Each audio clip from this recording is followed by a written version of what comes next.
Now that everything's settled, let's take a look at league-wide trends next on Fantasy Baseball Today in 5.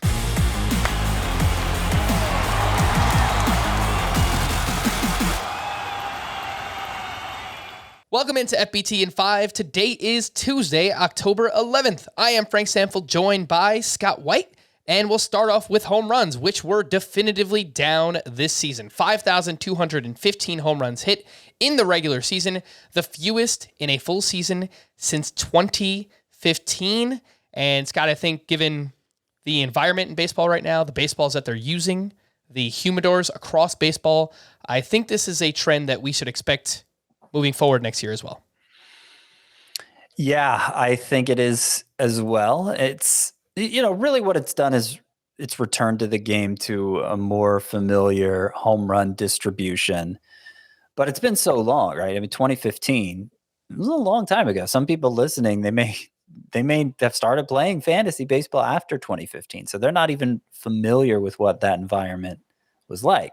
Well, maybe this past year gave them a first taste of it anyway. And I think what we're going to see as a result of it is more statistical scarcity in categories league, and regardless of formats, more positional scarcity, because not every position is going to be this equal in terms of depth. Specifically, the middle infield positions are generally going to be lighter hitting.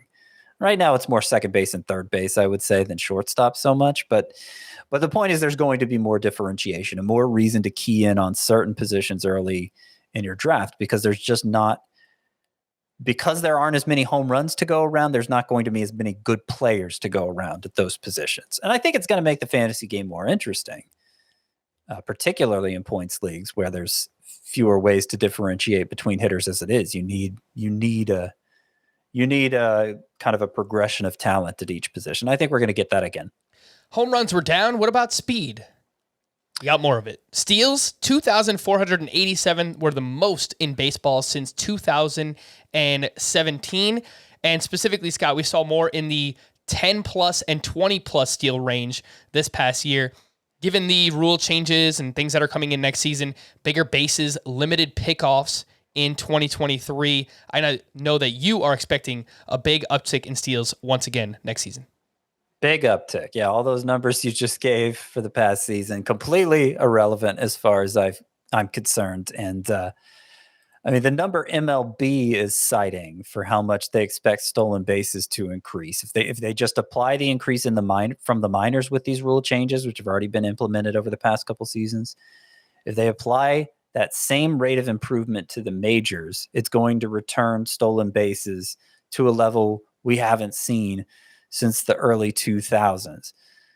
You look at the year 2000 specifically, we had a guy with 62 steals. We had 3 players total with 50 or more. We had 42 players with 20 steals or more, close to twice as many as we're seeing now. And again, that's just if the increase in stolen bases at the major league level is what it was in the minors. Well, minor leaguers were already inclined to run a lot more than major leaguers. So there wasn't as much room for their stolen base numbers to improve as I think there is at the major league level, where you have better players overall. I think the majors in recent years have been so cautious about stealing bases because the risk of getting thrown out, particularly with all the home runs being hit, wasn't worth it. Well, you're going to have less home runs being a hit. You're going to have the success rate on stolen bases going way up because pitchers are allowed only 2 pickoff throws. What happens on the third? A big lead, obviously.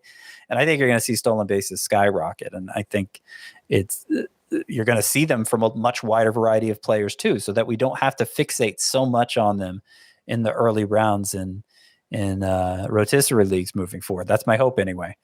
Gone are the days of Billy Hamilton and D. Gordon being top 50 picks in fantasy baseball, hopefully at least.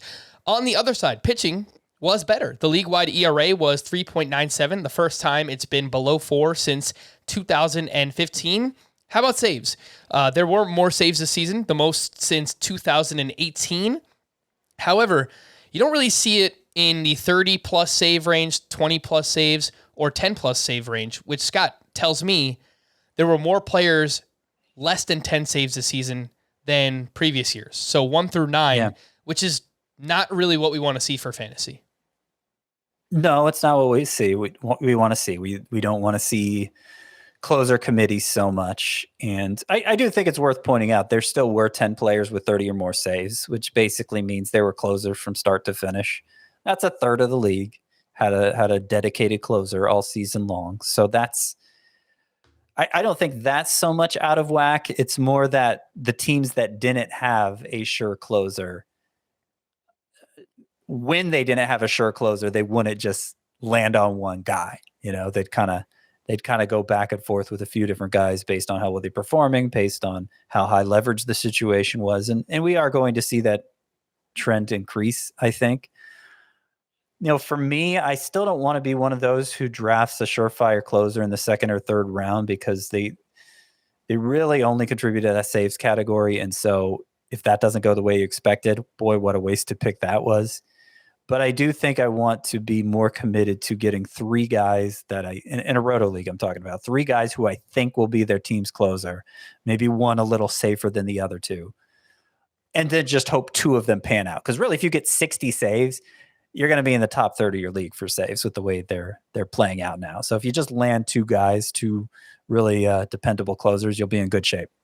All right. For more extensive fantasy baseball coverage, listen to the Fantasy Baseball Today podcast on Spotify, Apple Podcasts, Stitcher, your smart speakers, or anywhere else podcasts are found. And thanks for listening to Fantasy Baseball Today in 5. We'll be back again on Thursday morning. Bye-bye.